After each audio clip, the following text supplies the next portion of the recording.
Good afternoon. It is Sunday, March 15th. This is your weather enthusiast, Simcha Lefton. You're listening to Weather with Enthusiasm. We have some phenomenal stuff going on the weather map for today, this week, and for next week. The highlight for many people might be the blizzard that's happening in the upper Midwest, but let's go now to the desert Southwest because we have something totally remarkable developing over there. This is totally mind-boggling, and if it doesn't register how mind-boggling it is, it's perhaps because you're not familiar with records in that part of our country and not familiar with how high temperatures normally get this time of the year for the desert Southwest. We have an extreme heat watch that's been issued by the National Weather Service. This includes a large part of the desert Southwest, including the entire Phoenix metro area, Yuma, Death Valley, California, many other locations as well. Temperatures are going to be well above normal with record-breaking heat expected by Tuesday. But then it goes up to a whole new madrega, a whole new level. When we get past Tuesday, we're going to be flirting with something which is once in a lifetime air mass, really, for this to be occurring in the month of March. This is similar to what Chicago went through back in March of 2012, where records were not just broken, but they were shattered by 10 degrees. We had a 10-day heat wave here in March in Chicago back in 2012. We're looking at something similar for the desert Southwest as we go through this week, Wednesday onwards.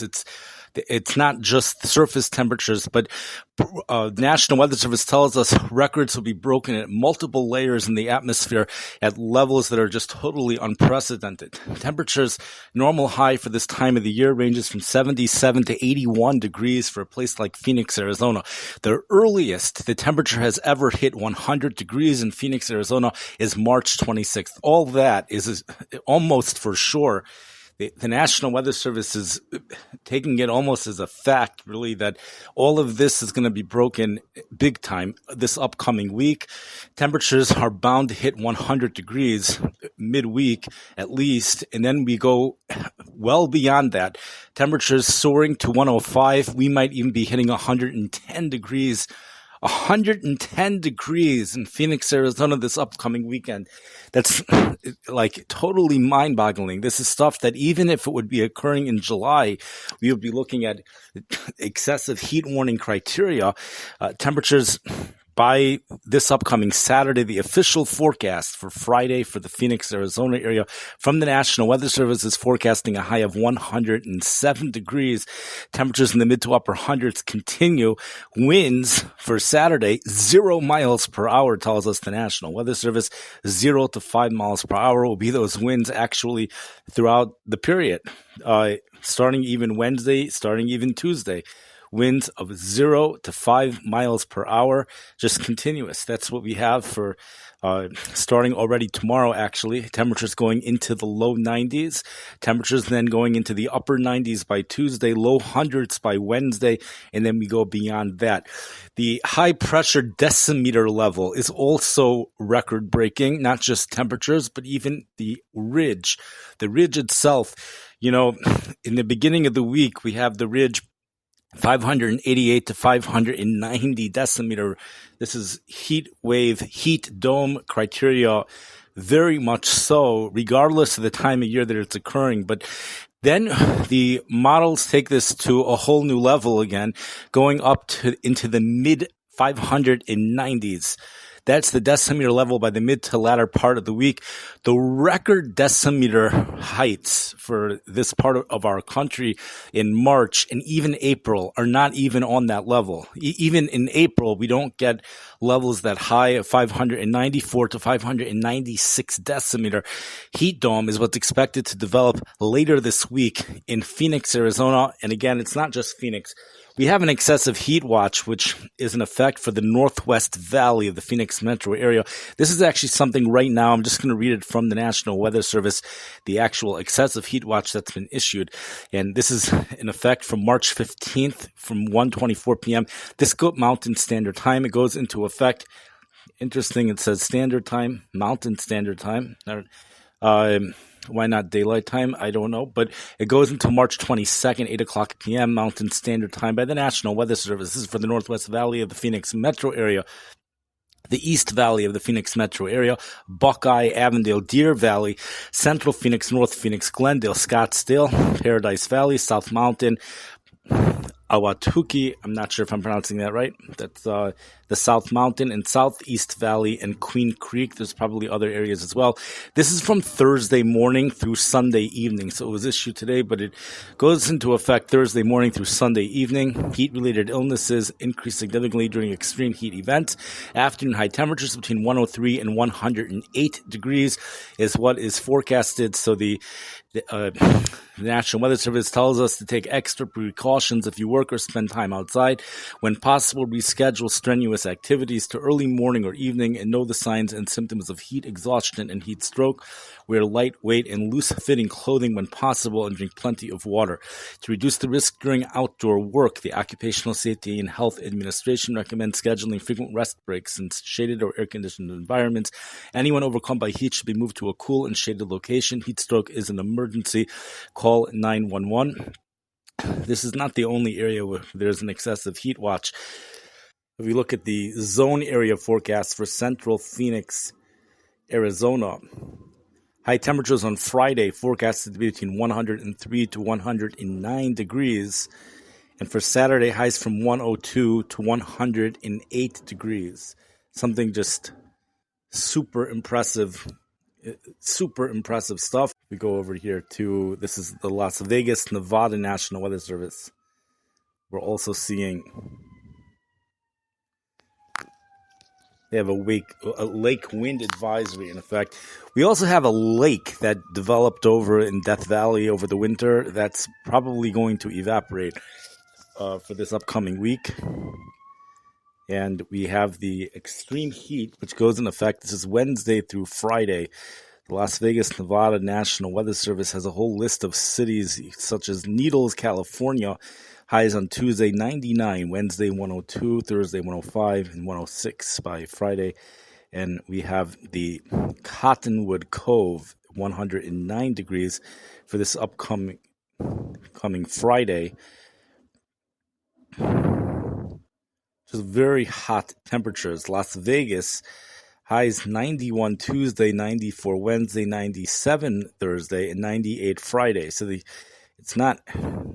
The real intense stuff remains really down Death Valley, Colorado River Valley, and portions of the San Bernardino County. That's Wednesday through Friday. Then Thursday and Friday, we have an excessive heat watch for Las Vegas Valley, southern Clark County, and southern Mohave County. We also have an extreme heat warning, which has been issued by the Los Angeles National Weather Service. This is for a portion of southwest California. And we also have a heat advisory in effect 10 a.m. Monday to 10 a.m. Pacific Daylight Time on Tuesday. The excessive heat warning is in effect 10 a.m. Tuesday to 8 p.m. Pacific Daylight Time Friday. The heat advisory, temperatures between 90 and 98 degrees is expected for the extreme heat warning. Dangerously hot conditions, tells us the Los Angeles National Weather Service, with temperatures between 96 and 104 degrees. This is a high risk for dangerous heat illness for anyone, especially for the very young, the very old, and those without air conditioning, and those active outdoors.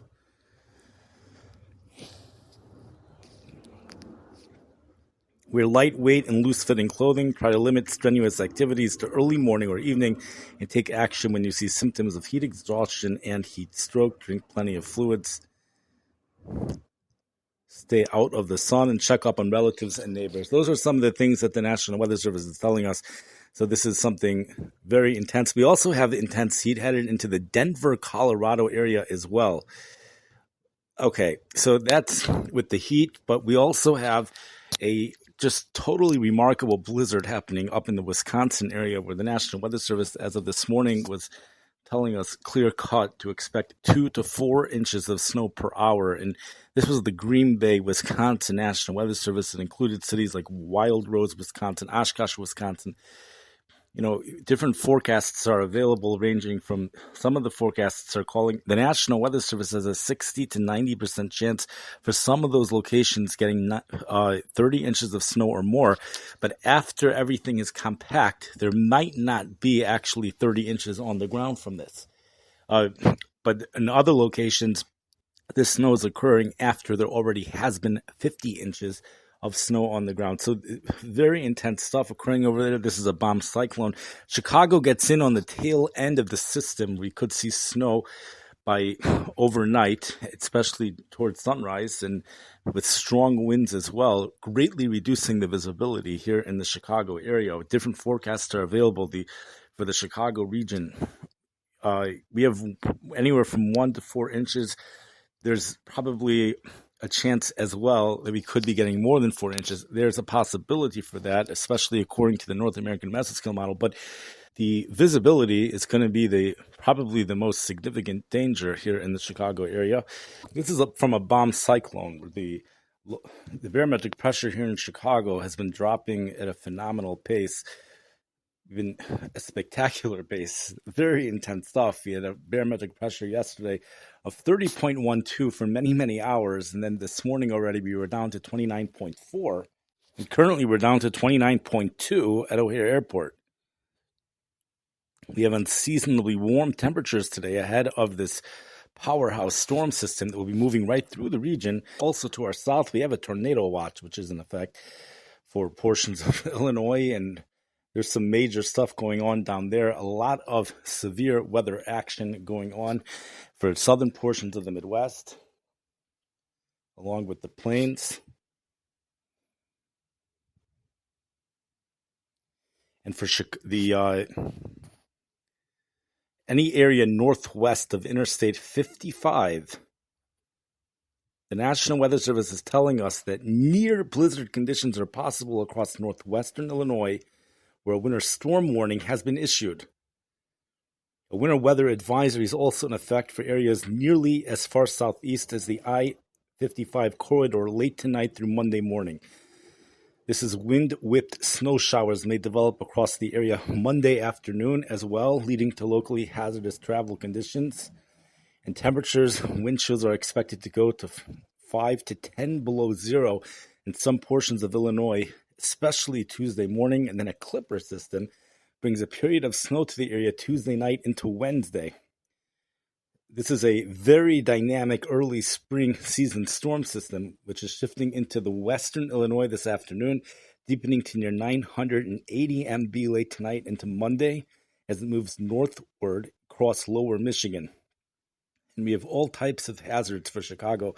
A round of showers and thunderstorms this afternoon through early evening. That will be in advance of the approaching powerhouse cold front associated with the powerhouse storm. Some of these storms could be severe with damaging winds in excess of 60 miles per hour, tells us the National Weather Service. Rain will be mixing with a brief period of sleet and freezing rain before it changes to snow from west to east across the area. That's this evening into tonight.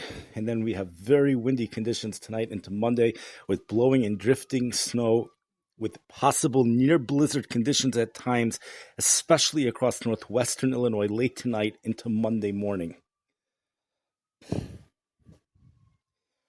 So far, the storms have remained sub-severe across the Chicago area. That's due to the limited instability. After the passage of the front, the rain will transition to the snow from west to east this evening as a much colder air mass quickly spills in across our area, along the backside of a deepening surface low moving into lower Michigan. This transition will likely be accompanied by an hour or so of a period of wintry mix of sleet and freezing rain.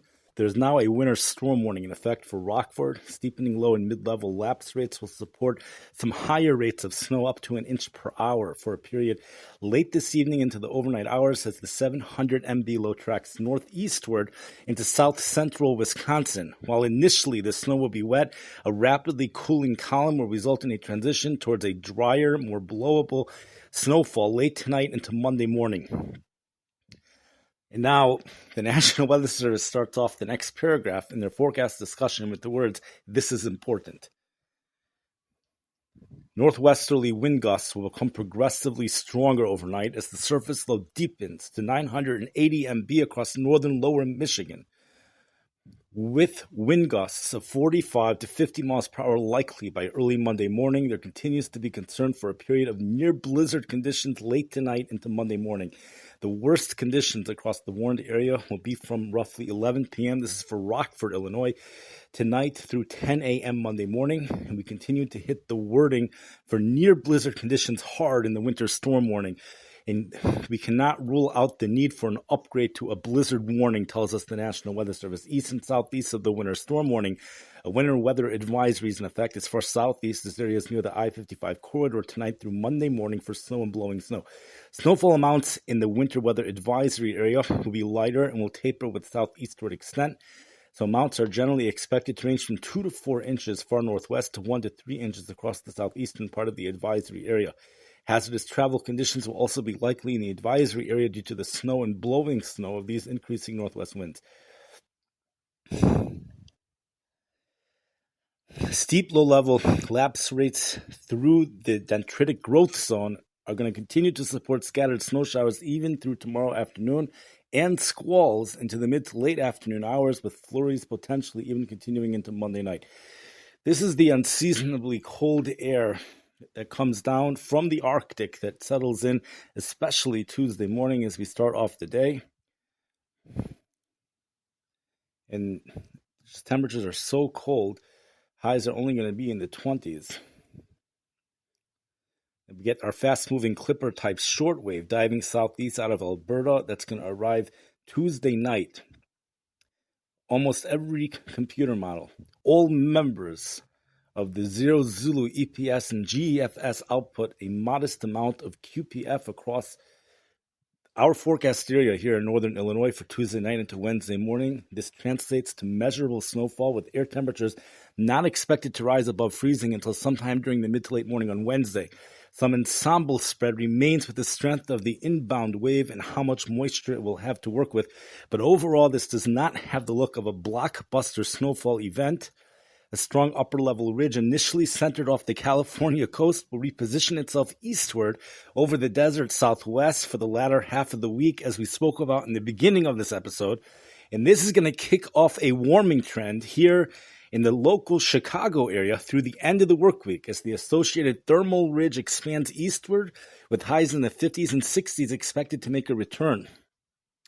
We're going to read the final paragraph here from the forecast discussion. Chicago National Weather Service. Jet stream draped around the ridge's northern periphery will also get nudged eastward, which will steer any subsequent Clipper waves and systems emanating out of Canada more to our east. That said, one additional Clipper shortwave may still get close enough to our area Wednesday night into Thursday for another round of precipitation to occur here. This outcome is reflected only in a minority of Grand Ensemble members at this time. The National Weather Service is making no changes to the dry forecast at this time, but there is that possibility of Wednesday night into Thursday morning for possibly another round of precipitation. So this ridge out in our desert southwest will be impacting our area locally by the end of the week. For the St. Louis area, we do have a tornado watch, which is in effect until 8 p.m. this evening. And this is for Central Daylight Time. Tornado Watch 52 remains valid until 8 p.m. Central Daylight Time this evening for the following areas. In Illinois, this watch includes 15 counties. In South Central Illinois, Bond, Marion, Clinton, Montgomery, Fayette, and Washington. In Southwest Illinois, Calhoun, Macoupin, Randolph, Greene, Madison, St. Clair, Jersey, and Monroe. In West Central Illinois, Pike, and Missouri, this watch includes 15 counties as well. In East Central Missouri, Crawford, Lincoln, St. Louis City, Franklin, St. Charles, Warren, Jefferson, St. Louis, Washington. In Northeastern Missouri, Pike. In Southeast Missouri, Iron, Madison, Reinhold, St. Francois, St. Genevieve. This includes the cities of Alton, Belleville, Bowling Green, Cahokia, Centralia, Chester, Edwardsville, Farmington, Litchfield, Pittsfield, St. Charles, St. Louis, Salem, Sparta, Sullivan, Union, Vandalia, and Washington. Severe thunderstorms through early evening will be capable of brief, weak tornadoes and damaging wind gusts, mainly in southeast Missouri and southwest Illinois. We also have the chance for accumulating snow, capable of minor travel impacts expected tonight, mainly across northeastern Missouri and west central Illinois. And we have winter weather advisories in effect for portions down there as well. Current official forecast for St. Louis is 77 degrees by this upcoming Shabbos. We have a winter weather advisory in effect for 5 counties in northeast Missouri and west central Illinois. And the wind chill could easily get down to 5 below zero in portions of the St. Louis metro area. And St. Louis has only had an observed wind chill below 5 degrees above zero after March 15th 2 times over the past 50 years. That happened in 1979 and again in the year 2002. And we have a much warmer and drier weather pattern that takes hold on Wednesday and should continue through the next weekend as the St. Louis area begins to feel more influence from the anomalous mid to upper level ridge across the Intermountain West. Wednesday will be the transition day for that area with highs mostly in the 60s. Widespread 70s expected Thursday onward. And there's a high confidence in well above normal temperatures through at least Friday, with even the 25th percentile of the NBM showing 60s and 70s. Temperature uncertainty increases next weekend as some ensemble members from the LREF show a cold frontal passage. This is when the spread on the IQR of the NBM increased to 20 to 25 degrees. This is the difference from a continuation of 20 degrees above normal to temperatures dropping back to near to slightly below normal values for late March. We also have wind advisories and even high wind warnings in effect. Wind advisory in effect for the St. Louis area. We have a wind advisory in effect for the Chicago area as well. That's in effect until 9 p.m. Central Daylight Time this evening. Late this afternoon and early this evening, damaging winds may occur with the second round of storms, particularly in areas near and east of Interstate 55. Rain will change over to snow late tonight. The greatest snow accumulations and travel impacts are expected to occur west of LaSalle, Peru to Woodstock, Illinois. Strong northwesterly winds will also lead to blowing snow in open areas. The next round of snow, as we pointed out, is likely to occur Tuesday night into Wednesday. That will bring this episode to an end, and this really does not cover everything, but thank you for listening. I wish everybody a wonderful week. Stay safe. And for our snow lovers, our blizzard lovers, enjoy the snow. For the heat lovers, there's a lot of heat lovers. Enjoy the intense, excessive heat expected to develop in the desert southwest. Temperatures getting very close to 110 degrees, even in Phoenix, by this upcoming weekend.